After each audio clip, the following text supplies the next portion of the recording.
जैसा अन्न वैसा मन। एक बार एक ऋषि ने सोचा कि लोग गंगा में पाप धोने जाते हैं तो इसका मतलब हुआ कि सारे पाप गंगा में समा गए और गंगा भी पापी हो गई। अब यह जानने के लिए तपस्या की कि पाप कहाँ जाता है। तपस्या करने के स्वरूप देवता प्रकट हुए। ऋषि ने पूछा कि भगवान, जो पाप गंगा में धोया जाता है वह पाप कहाँ जाता है। भगवान ने कहा कि चलो गंगा से ही पूछते हैं। दोनों लोग गंगा के पास गए और कहा कि हे गंगे, जो लोग तुम्हारे यहाँ पाप धोते हैं तो इसका मतलब आप भी पापी हुई। गंगा ने कहा, मैं पापी कैसे हुई?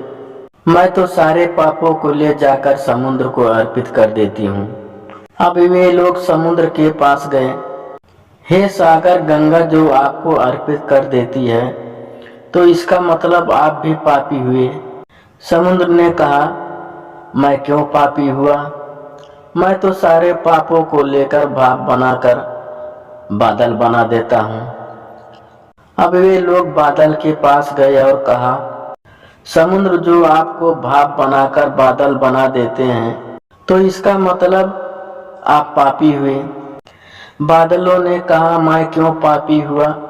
मैं तो सारे पापों को वापस पानी बरसाकर धरती पर भेज देता हूँ, जिससे अन्न उपजता है, जिसको मानव खाता है। उस अन्न में जो अन्न जिस मानसिक स्थिति में उगाया जाता है और जिस वृत्त से प्राप्त किया जाता है, जिस मानसिक अवस्था में खाया जाता है, उसी अनुसार मानव की मानसिकता बनती है।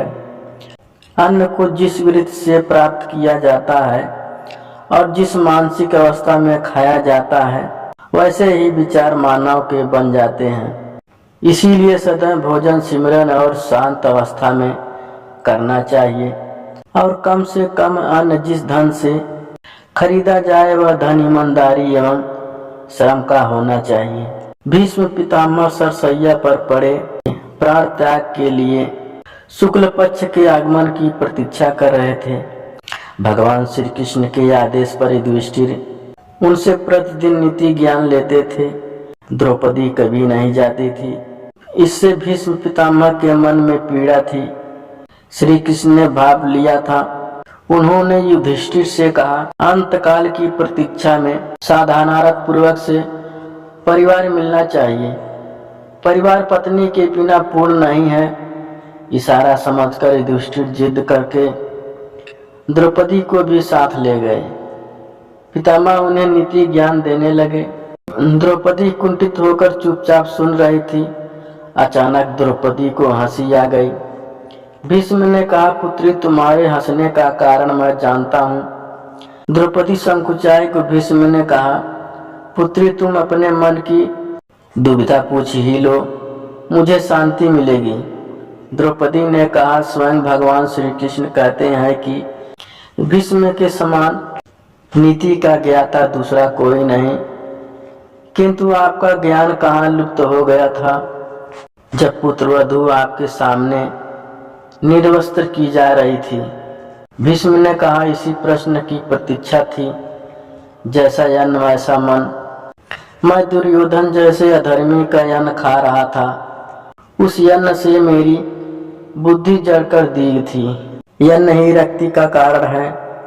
अर्जुन के बाणों ने मेरे शरीर से वह रक्त धीरे धीरे करके निकाल दिए हैं। अब इस शरीर में सिर्फ गंगा पुत्र भीष्म शेष हैं। सिर्फ माता का अंश है जो सबको निर्मल करती है। इसीलिए मैं नीति की बातें कर पा रहा हूँ। भीष्म की बात को अटल सत्य समझिए। दुराचार से या किसी को सताकर कमाए गए धन से यदि आप परिवार का पालन करते हैं तो वह परिवार की बुद्धि भ्रष्ट करता है।